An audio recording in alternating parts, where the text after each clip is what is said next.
Bismillahirrahmanirrahim. Alhamdulillahi rabbil alamin. Wa salli wa sallimu ala ashrafil anbiya'i wal mursalin, nabiyina wa habibina Muhammad ibn Abdullah wa ala alihi wa ashabihi wa man sara ala nahjihi ila yawmiddin wa ba'd. Allahu jalla wa ala falenderojm. Salavat dhe selamet tona mbi pejgamberin ton Muhammedin alayhi salatu wa salam, i dërgojmë mbi familjen e tij, mbi shokët e tij dhe mbi gjithë ata të cilët rrugën e këtij pejgamberi deri në ditën e gjykimit e pasojnë. Vëllezër, kjo pjesë ka të bëjë me përfundimin e betejës së Khajberit, e cila treguam është një ndër ekspeditat më të theksuara të pejgamberit Allahut alayhi salatu wasalam. Si për nga përfitimi i kësaj ekspeditës ushtarake, ashtu edhe nga kohëzgjatja. Për shkak se Khajberi, rajoni i Khajberit dhe lufta kundër banorëve të këtij rajoni ka zgjat për mbi 1 muaj. Kështu që dalja e pejgamberit Allahut alayhi salatu wasallam nga Medinja nuk ka qenë për disa ditë dhe pastaj të kthehen. Ka dalë i dërguari Allahut alayhi salatu wasallam me ushtrinë e tij dhe ka dalë me 1400-500 burra, po kur është kthi me më shumë njerëz se sa që ka dalë, dhe do të shpjegojmë pse ka ndodhur kjo gjë. Në periudhën pas marrëveshjes së Hudejbijës kemi thënë muslimanëve sikur u është dhënë liri që të kenë lëvizje, kanë pat mundësinë për të lëviz nga vendbanimi në vendbanim ose nga një qytet në qytet tjetër. Dhe prej lëvizjeve të cilat kanë ndodhur pas periudhës së Hudejbijës është se plot muslimanë të cilët kanë qenë si komunitete të vogla në për disa fise të arabëve kanë bërë hijret drejt Medinës pas Hudejbijës. Kur në realitet hijreti është bën vitin e parë të hijretit, ose para hijretit pejgamberit Allahut alayhi salatu wasallam, plot musliman pa të bërë hijret në Etiopi dhe disa prej tyre pa të bërë hijret ose shumica në Medinë. Mirë, po jo të gjithë kishin mundësi të bëjnë hijret drejt Medinës me hijretin e pejgamberit Allahut alayhi salatu wasallam. Plot prej tyre mbetën fiset e tyre për shumë shkaqe. Një prej shkaqeve ishte pa mundësia për të bërë hijret si komunitet. Individ kishin drejt të bëjnë hijret, ose pa ikshin nga pamundësia për të bërë hijret. Mirë, po si komunitet, si familje të mëdha, kjo ishte pamundshme që të bëhet, sepse mushrikët ndalonin lëvizjen e grupeve të muslimanëve drejt qytetit të pejgamberit Allahut sallallahu alaihi wasallam. Kështu që me betejën e Khajberit, drejt Medinës u drejtuan 3 palë të muslimanëve. Pala e parë janë muhaxhirët e Etiopisë. Dhe ne jemi të folë për muslimanët të cilët shumë vite qëndruan në Etiopi në mbrojtjen e mbretit të atjeshëm Nejashiut. Mirë, po pejgamberi Allahut alayhi salatu wasallam dërgoi një sahabi me shkresë në të cilin ai shkroi Nejashiut që muslimanët e Etiopisë të dërgohen drejt Medinës. Dhe këto musliman nisën nga Etiopia drejt Medinës, madje nuk mritën Medinë përpara se ta mrinin pejgamberin Allahut alayhi salatu wasallam në rrethinën e Khajberit. Kështu që i dërguari Allahut alayhi salatu wasallam priti muslimanët e Etiopisë në krye me cilin sahabi. Kush ishte në krye? Ja'far ibn Abi Talib, i cili ishte ndryshe djali i axhës pejgamberit Allahut alayhi salatu wasallam dhe vllau i kujt? Aliut radhiyallahu ta'ala anhu. Ishte vllau i Aliut. E ky ishte përgjegjësi i muslimanëve të Etiopisë. Dhe gjithë muslimanët nga Etiopia u nisën drejt Medinës dhe kuptuan që i dërguari Allahut alayhi salatu wasallam ishte në ekspeditë ushtarake, kështu që e lanë Medinën dhe u nisën drejt Khajberit. Me arritjen e tyre në Khajber, pejgamberi Allahut alayhi salatu wasallam i kishte liruar Khajberin, andaj e shef Xhaferin tu ardh me një numër të konsiderueshëm të muslimanëve. Andaj u tha ajo thënie e njoftshme e pejgamberit Allahut alayhi salatu wasallam, nuk e di me çka të gëzohem më shumë, me shlirimin e Khajberit apo me ardhjen e Xhaferit. Me thënë janë 2 sende shumë të mëdha për ne si ummet. Shlirimi i Khajberit, i cili kalon gjurmë në rrjedhat e historisë, pejgamberi Allahut alayhi salatu wasallam thotë nuk e di me cilën të gëzohem më shumë. Me ardhjen e këtyre vëllezërve tan, të cilët patën lënë vatanin dhe vendlindjen e tyre, duke ikë me fenë e tyre drejt një vendi i cili ishte i panjohshëm për ata, apo të gëzona me shlirimin e këtij vendi i cili ishte në mënyrë konstante paraqiste rrezik për qytetin e pejgamberit Allahut alayhi salatu wasallam. Me muslimant muhaxhirin të Mekës që ishin në Etiopi, erdhi edhe një grup i muslimanëve tjerë. Kush janë ata? Ata janë Esh'arijint. A keni dëgjuar këta? Ebu Musa al-Esh'ari, a keni dëgjuar? Ebu Musa al-Esh'ari është një nga Esh'arijint. është një nga Esh'arijint. E këto ishin diku për mbi 90 veta. Musliman të Jemenit, të cilët patën pranuar Islamin, dhe kishin nisë të bëjnë hijret drejt Medines. Por ama, kishin kuptuar që ka musliman në Etiopi, kështu që nga Jemeni, kalojnë detin dhe dalin në kontinentin tjetër, do me thonë në Afrikë, dhe atje bashkohen me Gjafer ibn Abi Talib. Kështu që kur bashkohen me Gjaferin, Gjaferi ju thot atyne, qëndroni këtu, se i dërguari Allahut alayhi salatu wasalam ka thonë, ata musliman që janë këtu, të qëndrojnë këtu, nën memleqetin, do me thonë nën udhëhetsin edhe mbretërinë në Gjashiut. Kështu që Esh'arijint vazhdojnë dhe qëndrojnë bashkë me muslimant muhaxhirin të Mekës, që ishin në Etiopi deri ditën kur vjen letra e pejgamberit Allahut sallallahu alaihi wasallam dhe bashkë me Gjafer ibn Abi Talibin nisen drejt Medines dhe bashkë me të shkojnë drejt kujt? Drejt Khajberit, kështu që do të hyjnë ata në Khajber bashkë me Gjaferin radhiyallahu ta'ala anhu. Dhe Esh'arijint janë njerëz të cilët i pat lëvdu shumë i dërguari Allahut alayhi salatu wasalam. Një ndër aspektet me të cilët janë lëvdu këta njerëz është solidarizimi mes tyre. Kështu që thoshte i dërguari Allahut alayhi salatu wasalam, kur Esh'arijinve ju vdes dikush ose mbetet një grua e vej, ata mbledhin gjithë çka kanë prej pasurisë dhe ndajnë ndarje të barabartë mes gjithëve. Jo fëmia asaj gruas të vej të ndjehet inferior ndaj fëmijës atij i cili e ka babën gjallë. Ja, gjithë janë të barabartë. Kështu që gjithë familjet kishin të njëjtat të ardhura. Edhe këtë gjë e pat lëvdu i dërguari Allahut alayhi salatu wasallam, pat lëvdu leximin e Kur'anit të vazhdueshëm të Esh'arijinve, pat lëvdu namazin e natës, andaj thoshte, unë i di vendbanimet e Esh'arijinve me recitimin e Kur'anit për gjatë natës. Nuk ka nevojë të më kallëzosh ku jetojnë këto. Vetëm një kalim në përmuhall e di ku janë Esh'arijint. Për shkak të mënyrës së veçantë të recitimit të Kur'anit. Kështu që këta njerëz në këtë numër patën ardhur në qytetin e pejgamberit Allahut alayhi salatu wasallam dhe më i njohur prej tyre është Abdullah ibn Qais, Ebu Musa al-Ash'ari radhiyallahu ta'ala anhu. Grup tjetër prej atyre të cilët erdhën në Khajber ishte një delegacion i fisit Deus. Edhe Deusin e keni dëgju më herët. Kush është nga fisi Deus? Transmetuesi i njohshëm pi sahabe, Abdurrahman ibn Sakhr ad-Dawsi, ndryshe i njohur tek nesi Ebu Huraira radhiyallahu ta'ala anhu. Tufail ibn Amr ad-Dawsi e patranu Islamin herët, por ama i lypi leje pejgamberit Allahut alayhi salatu wasallam. Dhe i tha o i dërguari Allahut, am lejon që të kthehem në fisin tim dhe të bëj davet. Ti thras ata në dinin e Allahut se un jam njeri me autoritet në fisin tim. E i dërguari Allahut alayhi salatu wasallam tha, ktheu në fisin tënd dhe bën davet derisa të vjen koha e hijretit tënd, e emigrimit tënd. Kështu që Tufaili radhiyallahu ta'ala anhu vazhdoi të bëj davet vit pas viti derisa hyn në Islam dhjetra njerëz, madje dhjetra familje. Kështu që numri atyre u afrua diku 100 familje, 100 shtëpi që u drejtuan Medines dhe banuan në periferi të qytetit të pejgamberit Allahut alayhi salatu wasallam. Ardhja e tyre, hijreti i tyre ishte në kohën e çlirimit të qytetit të Khajberit. Prej gjërave tjera të cilat ndodhen këto ditë, pas çlirimit të Khajberit, ishte martesa e dërguarit Allahut alayhi salatu wasallam me Safiyete bintu Huyej ibn Akhtab. Safia ishte vajza e Huyej ibn Akhtab. Huyej ky ishte një nga prijesit e hebrejve të Medinës, të cilët ishin dëbuar nga Medina, nga fisi Benu Nadhir. Kështu që kur shkuan ata në Khajber, ne treguam që ata nxiten arabt kundër muslimanëve të Medinës. Dhe Huyej ibn Akhtab do të vritet me Beni Quraidhën, edhe pse ishte nga fisi prijesi i Benu Nadhirit, por pasi ai nxiti arabat dhe hebrejt dhe të gjithë kundër muslimanëve në betejën e Hendekut, ai do të qëndron në kështjellat e tyre dhe do të vritet bashkë me Beni Quraidhën. Por vajza e tij do të martohet me një nga djemtë Ebu el-Huqaiq. Dhe ai do të jetë një prej atyre i cili do të tradhton marrëveshjen me pejgamberin Allahut alayhi sallam, kështu që do të vritet burri i Safijes.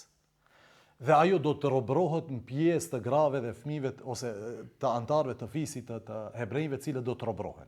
Dhe një ditë prej ditëve, pasi përfundon betejë e Khajberit, vjen Dihja ibn Khalife al-Kelbi, radhiyallahu ta'ala anhu, dhe po i thot: ja Rasulallahi, të gjithëve u ke shpërnda prej plaçkës së luftës dhe skleverve. Kështu që edhe unë dua të marr prej skleverve, do me thonë, të cilat janë zënë në betejën e Khajberit. E pejgamberi Allahu sallallahu alaihi wasallam i thot: shko dhe merr. Dhe shkon Dihja dhe e merr Safijen. Dhe njëri prej sahabeve e vëren këtë gjë. Dhe vjen me njëherë në mënyrë urgjente tek i dërguari Allahut alaihi salatu wasallam dhe i thot: ja Rasulallah, Dihja e ka marr Safijen të bijen e Hujejt, kurse ajo nuk i takon askujt përpos teje. Nuk bën tjetër dikujt përpos e jotja. E tha pejgamberi Allahut sallallahu alaihi wasallam: thirrë Dihjen. E thret Dihjen e i thot: o Dihje, ktheje robreshën që e ke marr dhe merr dikë tjetër prej skleverve. Kështu që Dihje e kthen edhe merr një skllav tjetër. Dhe e thret pejgamberi Allahut alaihi salatu wasallam Safijen dhe e thirr në fenë e Allahut xhella xhelalu. Por për të kuptuar më mirë, Safija në këtë kohë e ka të vranë burrin nga ana e muslimanëve, e ka të vranë babën dhe e ka të vranë vjerin. Të gjithë këto të vranë nga ana e muslimanëve. E pejgamberi Allahut alaihi salatu wasallam e din historikun e saj me musliman dhe e din historikun e saj me vetë pejgamberin e Allahut alaihi salatu wasallam. Por ama nuk e pengon kjo të dërguarin e Allahut alaihi salatu wasallam që t'i afron asaj fenë Allahu xhella xhelalu. Se kjo është shpëtimi për njerëzit, dynja në ahiret. Kështu që ja ofron asaj islamin dhe i ofron asaj zgjedhje që qëndron ajo në fenë e saj. Është transmetuar që kur pejgamberi Allahut alaihi salatu wasallam ja ofron asaj islamin, ajo i thot: o Muhammed alaihi salatu wasallam, unë kam përzgjedh fen përpara se të më ofrosh ti mua. Unë kam përzgjedh të vërtetën përpara se të më hapësh ti mua si zgjedhje. Apo më jep zgjedhje mes kufrit dhe islamit? Ka thonë: unë zgjedh islamin. Kështu që Safija bëhet muslimane.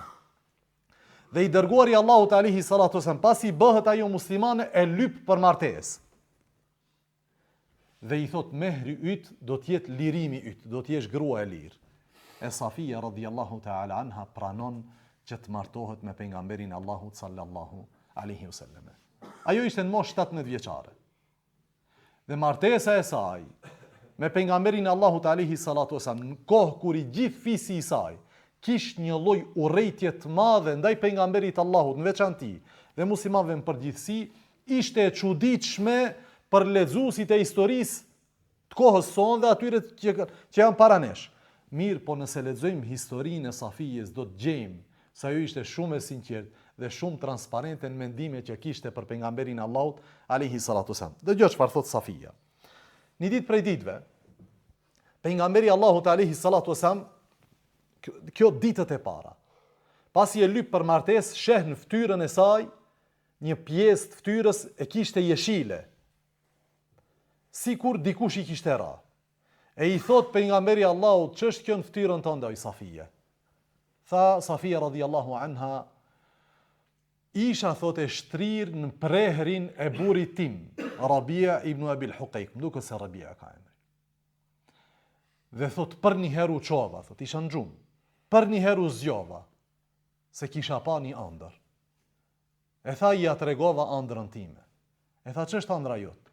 Tha: e parë se në prehrin tim mra hana e plot.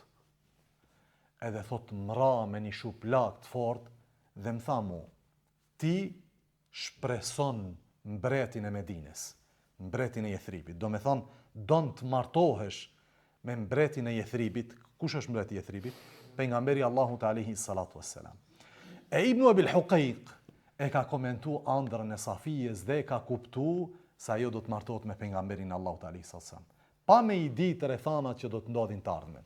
Thjesht e ka komentu ëndrrën, por ama e ka interpretu sikur ajo është ajo e cila synon martesën me pejgamberin Allahut alaihi salatu wassalam. E jo se rrethanat do të ndryshojnë dhe martesa e saj do t'i sillet, do me thonë, përpara vetes së saj. Kështu që pejgamberi Allahut alaihi salatu wassalam e kupton që Safija kish patur sinjale për martesën e saj me pejgamberin Allahut alaihi salatu wassalam. Por ama çfarë thot Safija radhiyallahu ta'ala anha? Thot: e pash këtë ëndër me pejgamberin Allahut alayhi salatu wassalam, ndërsa i dërguari Allahut alayhi salatu wassalam në këtë kohë, në kohën që e pash ëndrën, ishte njeriu më i urrëtur tek unë. Kishte vra burrin, kishte vra baban dhe vëllaun tim. Njeri më i urrëtur. Edhe e shoh në ndër këtë gjë, dhe burri jem po më thot ti shpreson martesën me mbretin e Medinës, si është e mundshme kjo? Sikur Safia thot si është e mundshme të interpretohet ëndra në këtë formë. Pastaj do të vritet edhe burri i saj. Dhe thot Safia radhiyallahu anha, dhe vazhdoi pejgamberi Allahut alayhi salatu wasallam, të justifikon veprimet e tija dhe të më shpjegon logjikën prapa vrasjes së babës dhe burrit të saj, derisa e kuptova dhe u bë njeriu më i dashur tek unë, alayhi salatu wasallam. Kështu që Safia nuk e ka fsheh për ne, por edhe për njerëzit me cilët ka jetu, se nuk e ka dash pejgamberin Allahut alayhi salatu wasallam përpara se të bëhet musliman.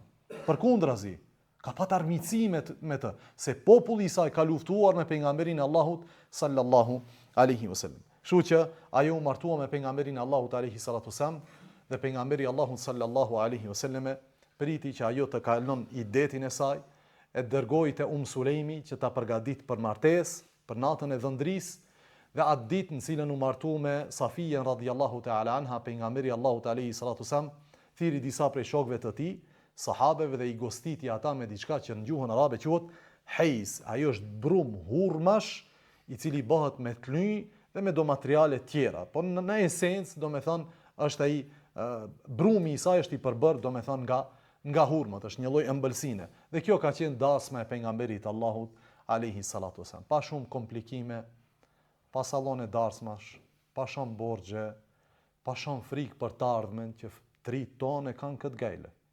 Ne krejt i shtojmë 3 tonë të martohu, hinë borx, e ne nxisim që ai të hyjë në borx, por kur të vjen puna që ai të pavarësohet dhe të vazhdon jetën, krejt të rriqen dhe thona borxhi atij është. S'është jo. E vetë ka dësht martohet, vetë e ka marrë borx. Po ne e kena shtyr në këtë gjë. Ne dhe shoqëria për rreth nesh. E pejgamberi Allahut alayhi salatu wasallam na ka treguar që martesa e lumtur jo gjithmonë është e mvarur nga shtypjet e shoqërisë për rreth. Martesa e lumtur bëhet nga sinqeriteti i të dy palëve. Jo çdo herë duhet ne të bim pre e shtypjes shoqërore ku me do e mos unë dhe ai i cili të ardhurat i ka tjena të barabartë në mënyrën se si martohen. Nuk është ashtu. Se atëri ja vështirësojmë jetën vetes tonë. Kështu që martohu aq sa e ke mundësin, por ama martohu.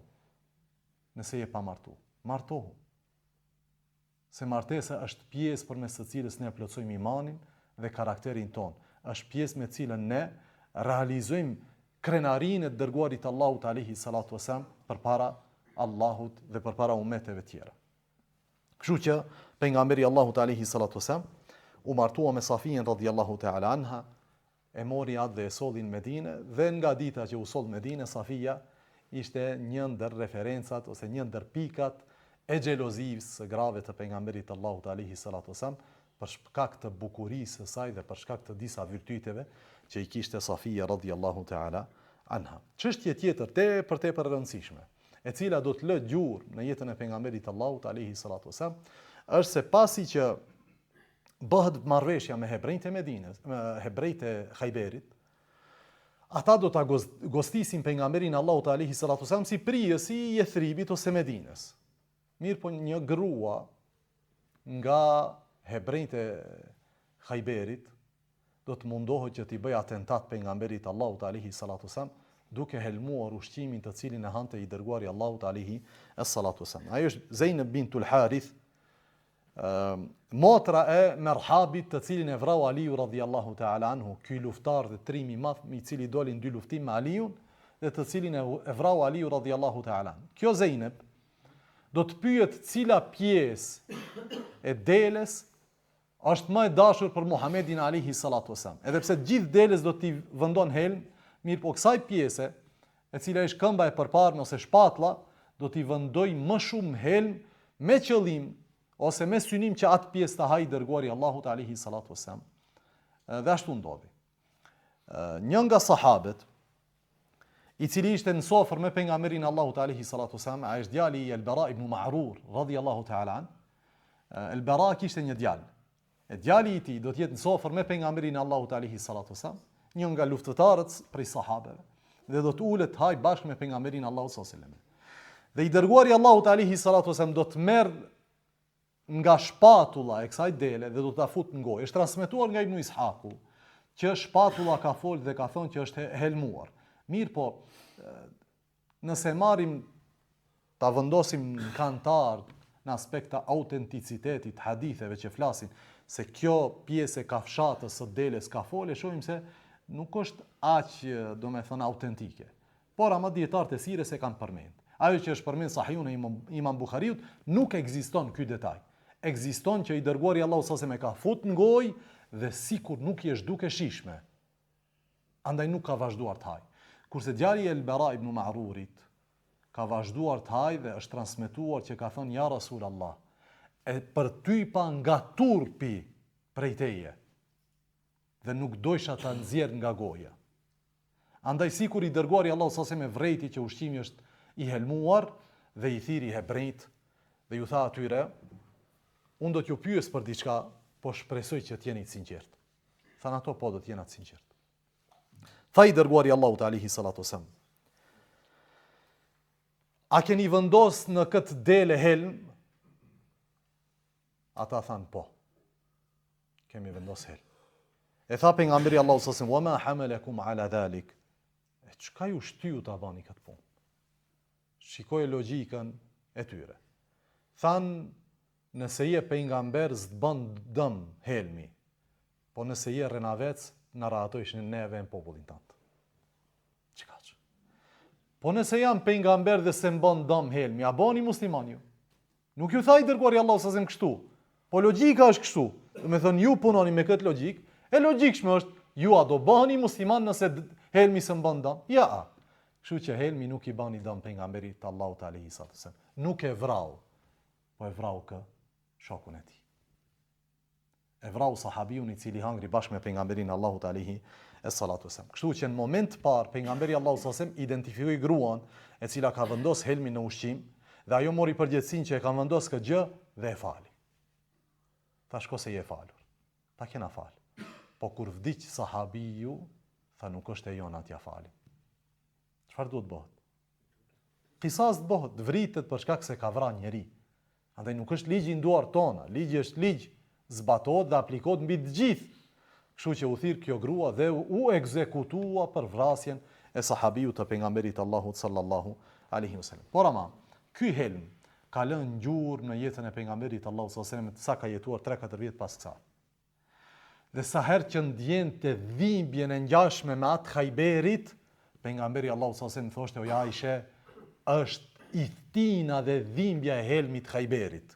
Andaj thirrte njëri që t'i bëj hijame. Dhe bënte hijame pejgamberi Allahut alayhi salatu wasallam derisa erdhi dita e vdekjes së pejgamberit Allahut sallallahu alaihi wasallam. Tha pejgamberi Allahut, o Aisha, vazhdoj të ndjej dhimbjen e ushqimit që hëngra në Khajber. Dhe tani thot, sikur ka ardhur koha që helmi ta bëj punën e vet. Do të thënë sot kur jam të vdek, sikur ka ardhur koha që helmi ta bëj punën e vet. Thot Ibnul Qayyim rahimahullah, mbeti gjurma e helmit tek pejgamberi Allahut alayhi salatu wasallam me gjithë efektin e dobët që kish për gjatë viteve. Për shkak të asaj që Allahu deshti ti plotësonte, ti realizoi dëshirën pejgamberit Allahut alayhi salatu wasallam dhe gjitha gradat e mirësisë. Andaj Allahu thot deshti që ta nderoj pejgamberin e tij me shahadet. Kështu që nga ky këndvështrim pejgamberi Allahut alayhi salatu wasallam konsiderohet i vrarë sikur se sahabiu i tij i cili hangri këtë njëjtin ushqim dhe vdiq domethënë atë ditë ose ditën e nesërme në Khajber. Kështu që këta dietar që kanë përmend këtë gjë kanë thënë prej shkaqeve të vdekjes së pejgamberit Allahut alayhi salatu wasallam është ndikimi i helmit të ushqimit që e pat ngrënë i dërguari Allahut alayhi salatu wasallam në Khajber. Çështje tjetër e cila është tepër e rëndësishme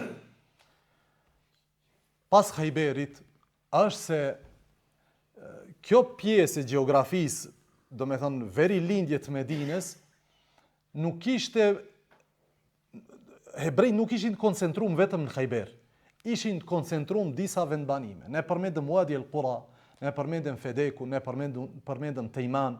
Këto vende kishin, do me thonë, koncentrim të madh të hebrejve në to. Për shkak të pritjes që kishin ata se një pejgamberi i Allahut do të vjen këtu dhe mendonin se është prej tyne. Po ja që Allahu e pa të bë që ky pejgamberi i Allahut jetë prej pasardhësve të Ismailit, alayhis salam, jo prej pasardhësve të Ishakut. Dhe koncentrimi i tyre në këto vende paraqiste rrezik të vazhdueshëm për muslimanët, sidomos në aspekt të ndërprerjes së rrugtimit të muslimanëve dhe banorëve tjerë të gadishullit arabik drejt Shamit. Andaj rruga drejt Shamit ishte bllokuar se këto vendbanime ishin me hebrej. Kështu që pejgamberi Allahu sallallahu alaihi wasallam me dalin e tyre në Khajber dhe me shirimin e Khajberit vendosi që të vazhdon. Andaj vendosi që të shkon në Tejma, që të shkon në Fedek, vendosi që të shkon në Wadi al-Qura, vendosi që të shkojnë në Tejma. Dhe gjitha këto vende nuk janë ç'çajë, ku më shkuaj një 5 kilometra. Pi Khajberit do të ecish me ditë. Dhe gjitha këto lëvizje i dërguari Allahut sallallahu alaihi wasallam e bën me këtë ushtri të madhe dhe me një periudhë gjatë që kanë dalë në Medinë. Kështu që destinacioni i parë pas çlirimit të Khajberit ishte vendi i njohur Fedek. Pejgamberi Allahu sallallahu alaihi wasallam do të niset drejt këtij vendi i cili është diku 120 kilometra në Medinë, në verilindje, dhe do të dërgon sahabe drejt tyne përpara se shkojë ushtria, që ne shirum Khajberin jemi nis drejt jush. Dhe sikur ato nuk e marrin seriozisht muhabetin. Tamam, e kthin të dërguarin e pejgamberit Allahu sallallahu alaihi wasallam që ne nuk dorëzohemi, po kur e shohin ushtrin përpara Fedekut, atëherë dorëzohen. Dhe i thon pejgamberit Allahut alaihi salatu wasallam që ne dorëzohemi dhe pranojmë të njëjtat kushte të cilat i kanë pranuar hebrejt e Khajberit. Kështu që ata vazhduan të jetojnë dhe jetonin dhe punonin për gjysmat e bereqetit të vendit. E ky vend ishte i njohur për drithra dhe për hurma. Vendi i dytë ishte Wadi al-Qura. Wadi al-Qura është një lugin e madhe mes Shamit, ne kur folim për Shamin, jemi të fol për Sirin dhe Jordaninë e sotme dhe Medinës. Dhe në këtë pjesë kishte një lugin të madhe në të cilën kishte shumë vendbanime. Plot prej tyre vendbanimeve ishin hebrej në atë kohë. Plot prej tyre vendbanimeve ishin hebrej. Dhe ishte tokë pjellore bujqësore. Dhe ishte shumë e përshtatshme me kodra në të cilat ata ndërtonin kështjellat e tyre, kurse toka, do me thënë lugina, ishte e përshtatshme për bujqësi dhe blegtori.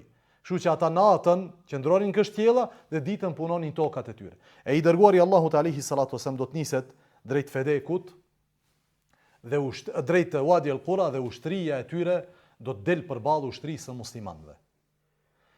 Dhe do të bëjnë dy luftim sikurse ishte adeti i ushtrive të së kaluarës, do të del njëri dhe do ta lufton Zubair ibn al-Awwami dhe tjetri Abu Dujani dhe tjetri Aliu derisa të vritën 13 ose 11 nga udhëhecit e Wadi al-Qura. Pas asaj do të përleshen pak me ushtrinë e muslimanëve dhe do të humbin betejën hebrejt e këtij rajoni dhe i dërguari Allahut alaihi salatu wasallam do të merr domethënë të gjithë këtë vendbanim. Me njëherë pas kësaj do të dërgon një dërguar drejt Tejmas. Tejmaja sot gjithashtu është pak më në veri prej Khajberit dhe do t'ju thot atyre që historia e Khajberit edhe këtyre vendeve duhet të jetë për mësim për ju. Dhe ashtu ndodhi. Ata e kuptuan mesazhin dhe u dorëzuan me njëherë pas një rezistencë dhe luftë kundër pejgamberit Allahut sallallahu alaihi wasallam. Në fund pas ligjëratës do të tregojmë gjeografinë e këtyre vendeve dhe vendodhjen dhe disa prej karakteristikave të këtyre vendeve. Pas i shirot Tejmaja, pejgamberi Allahu sallallahu alaihi wasallam gjitha këto vende vendos nga një përgjegjës prej sahabeve. Dhe historia e hebrejve në këto vende do të zgjas deri kur? Deri në khilafetin e Omerit radhiyallahu ta'ala anhu. Në khilafetin e Omerit do të ndodhin disa trazira ku hebrejt fillimisht ata do të thënë besën një herë në Khajber në kohën e pejgamberit Allahu sallallahu alaihi wasallam duke vrarë një prej ensarëve. Dhe xhenazën e tij do ta hedhin jashtë mureve të Khajberit dhe nuk do të marrin përgjegjësi, do të thonë nuk e dim kush e ka vrarë. Pas asaj do të ndodhë në kohën e khilafetit të Omerit radhiyallahu ta'ala anhu që do ta sulmojnë djalin e Omerit Abdullahun. Dhe Omeri do ta kupton mesazhin, kështu që do të merr dhe do të urdhënon që të gjithë hebrejt e kësaj pjese Khayber, Fedek, Tejma, të gjithë merren dhe të largohen nga ato dhe tu blehen tokat. Jo tu merren, të konfiskohen. Ato cilët kanë pat toka në pronësi, ju janë blerë tokat. Kështu ka urdhëruar Omeri radhiyallahu ta'ala an, dhe të gjithë janë larguar në vende të ndryshme për shkak të trazirave të vazhdueshme që i kanë bë këto njerëz kohën e xhilafetit të Omerit radhiyallahu ta'ala anhu. Pasi shirot Tejmaja, pejgamberi Allahu sallallahu alaihi wasallam vendos dhe ja mësyn Medinës. Kush ka qenë Mekë në Medinë, e din si rreh zemra kur do të shkosh për Medinë. Ai gjithë ka kon Allah ja mundsoft shkoj. Neve që kina kon Allah na mundsoft prapë shkoj. Kështu që pejgamberi Allahu alaihi salatu wasallam triumfant këtë luftë kthehet drejt Medinës dhe një prej karakteristikave të udhëtimit të tij drejt Medinës është dhikri i vazhdueshëm i pejgamberit Allahu alaihi salatu wasallam. Por ama edhe dhikri i sahabeve të tij.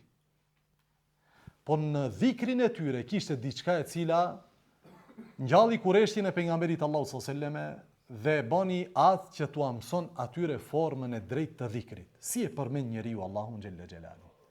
Kështu që sahabet sa herë që u afroheshin pra një lugine, grinin zanin me tekbir dhe thoshin Allahu akbar, la ilaha illa Allah, me zot nalt.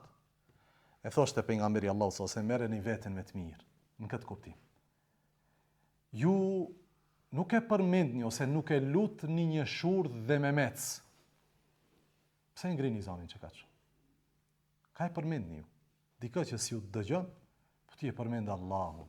Andaj tha pejgamberi Allahu sallallahu alaihi wasallam, innakum tad'un sami'an qariban wa huwa ma'akum. Ju jeni duke lut ose jeni duke përmend një që dëgjon gjithçka dhe që është afër, dhe është me ju. Pse ngrini zanin që kaq? Andaj nuk është e pëlqyeshme që njeriu të ngrit zërin e tij gjatë duas. Në këtë mësim të pejgamberit Allahu sallallahu alaihi wasallam, po edhe në sunetin e përgjithshëm, duaja dhe dhikri është diçka të cilën njeriu e bën me zot ulët, përpos nëse ka argument në të cilin thot pejgamberi Allahu sallallahu alaihi wasallam, ngritë zërin tënd. Si për shembull ku? Lebejk Allahumma lebejk. Apo si për shembull në xhihad, në luftë, në betejë, e ngrit zanin tënd me dhikr. Allahu akbar. Apo la ilaha illallah. Këtu e ngrit zanin se kështu të ka mësuar i dërguari Allahut alayhi sallam. Po në përgjithësi, në parim, njeriu e lut Allahun me zë të ulët. Innakum tad'un sami'an, transmetim basiran, transmetim qariban. Ju e lutni një që dëgjon dhe sheh, transmetim tjetër një që dëgjon dhe është afër. E din gjithçka çka thu, e din gjithçka çka mendon, por don prej teje që ti ta përmendesh me zë të ulët, jo me zë të lartë. Thot Ebu Musa al-Ash'ari, sahabiu që përmendëm më herë, Abdullah ibn Qais. Tha unë isha prapa pejgamberit Allahut alayhi salatu wasallam. Dhe thosha me zë, la hawla wala quwwata illa billah. La hawla wala quwwata illa billah. La hawla wala quwwata illa billah. Thot më kthy pejgamberi Allahut alayhi salatu wasallam dhe më tha: Ja Abdullah ibn Qais, o Abdullah ibn Qais. Kjo është Ebu Musa radhiyallahu ta'ala anhu. Tha i thash lebejke ja Rasul Allah, të përgjigjem o pejgamberi Allahut alayhi salatu wassalam. Tha ela edulluke ala kalimatin min kenzin min kunuzil jannati, apo ta tregoj një thesar prej thesareve të xhennetit? A dush me të kallzu, çfarë është thesar xhenneti? I thash po si o pejgamberi Allah. Tha la hawla wala quwwata illa billah. Ti çka e thuat? Un po të kallzoj se është thesar prej thesareve të xhennetit. La hawla wala quwwata illa billah. La hawla nuk ka haul, nuk ka lëvizje, wala quwwata, as nuk ka fuqi, vetëm se me Allahun xhallahu ala. Çdo gjë që ka ndodh, çdo gjë që lëviz, çdo gjë që ngritet dhe bjen, nuk ngritet dhe nuk bjen dhe nuk lëviz dhe nuk ka fuqi, vetëm se me Allahun xhallahu xhelalu. Dhe vetëm se me iznin e Allahut te bareke wa taala. E kështu i dërguari Allahut alayhi salatu wasallam i edukonte sahabët e tij se si ta përmendin Allahun xhallahu xhelalu. Në rrugën drejt Medinës, po ashtu është transmetuar një gjë e cila ju ka ndodhur sahabeve një herë më herët dhe do t'ju ndodh në betejën e Tebukut. Ajo është që edhe në këtë betejë do t'ju ik namazi i sabahut. Nga lodhja e madhe. Kështu që ai i cili është përgjegjës për t'i zgjuar sahabët nga kthimi prej Tejmas drejt Medinës, do të fal namaz nate. dhe kur të bjen të flen, do të ulet dhe do të mbështetet në kafshën e tij dhe ai i cili do ta zgjojnë sabah. Pasi ka lindur dielli ishte pejgamberi Allahut alayhi salatu wassalam. Kështu që do ta falin sabahun pasi kishte lindur dielli. Sendi i tretë është se në rrugtimin e tyre pejgamberi Allahu sallallahu alaihi wasallam do të bjen nga devja bashkë me bashorten e tij Safijen. Dhe kjo është një gjë të cilën pak për njerëzve e dinë. Se sikur pejgamberi Allahu sallallahu alaihi wasallam luftat e tij ka shkuar me avion F-16, e ne ka shkuar gje me një aeroport të fortë, ka dalë, kanë prit me delegacion. Pejgamberi Allahu sallallahu alaihi wasallam ka jetuar jetë të lodhshme dhe të mundimshme. Para mendoje, ti e ke gjysmën e gadishullit arabik, kthehesh me deve dhe bjen nga një deve e madhe. Njëri i cili i kish 60 vjet në këtë kohë, 59 vjet i ka pat, alayhi salatu wasallam.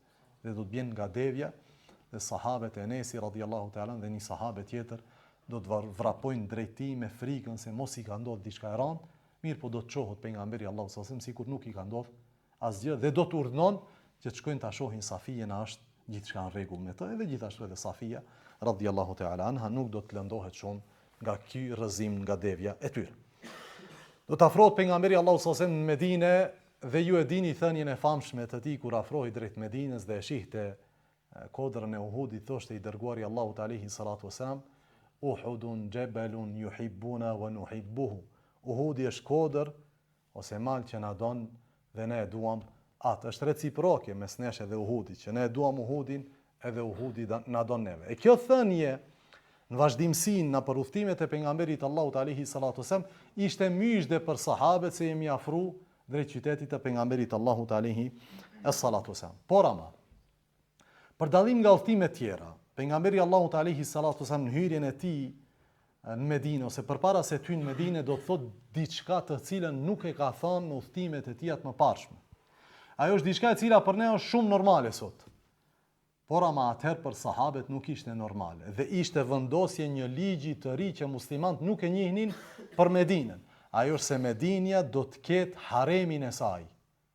El Haram është pjesa e shenjtë në të cilën dispozitat brenda saj dallojnë nga dispozitat jashtë qytetit të pejgamberit Allahut alayhi salatu wasallam. Kështu që do thot pejgamberi Allahut alayhi salatu wasallam: O Allah, un po e shenjtëroj, po e bëj harem Medinën mes dy kodrave të saj janë njëjtë sikur se e shenjtëroi Ibrahimi Mekën. O Allah, jepu bereqet fi muddiha wa sa'iha. Jepu bereqet në njësitë mace të banorëve të Medinës. Mud është një grusht. Kur ke shku në pazar, ai ta ka marr një grusht, duhet ta bli një grusht, për shembull, drith ose diçka me një grusht. Sa'a është njësi pak më e madhe, mace. E pejgamberi Allahu sallallahu alaihi wasallam ka thonë: "O Allah, jep bereqet në muddin dhe sa'in e Medinës." Këtë ka thonë hyrjen e tij nga betejë e Khajberit. Pastaj e tha çat lutje të cilën gjithë ne e themi kur kthehemi nga udhtimi. Çfarë themi ne? Gjithë ne apo ato cilët e dinë? Apo? Tha pejgamberi Allahut alayhi salatu wassalam: "Aibune, taibune, abidune li rabbina hamidun." Aibun po kthehemi, taibun po pendohemi. Abidun, Allahun po adhurojmë, li rabbina hamidun dhe atë po e lavdojmë. Andaj duan e udhtimit kur e themi ne, dhe dalim për në udhtim, Allahumma inna nes'aluka fi safarina hadha al-birra wa taqwa, dua e gjatë. Ja shtojmë kësaj duas gjatë kthimit këtë thënie që ka thënë pejgamberi Allahut alayhi salatu wasallam gjatë kthimit të tij nga betejë e Khajberit në qytetin e tij të Medinës. Ta përsërisim një herë? Aibune, taibune, abidune li rabbina hamidun. 4 fjalë. Mësoj këto që kur të kthehesh nga udhtimi ti thuaj: "O Allah, un jam nis me izën prej teje dhe me bereqet prej teje dhe me riskun tënd dhe me kujdesin tënd për mua dhe familjen time që kanë qëndruar në vendin tim dhe kthehem nga ky udhtim. Aibun, kthehem, taibun, pendohem për gjinahet eventuale që i kam bërë. Abidun, ty të kam adhurun vendin tim dhe të kam adhurun udhtim. Li rabbina hamidun, dhe ty të lëvdojnë vendin tim edhe në udhtim." Këtë kuptime ka kjo dua pejgamberit Allahut alayhi salatu wasallam dhe vazhdoi ta përsëris këtë dhikr derisa hyri pejgamberi Allahut alayhi salatu wasallam në qytetin e tij.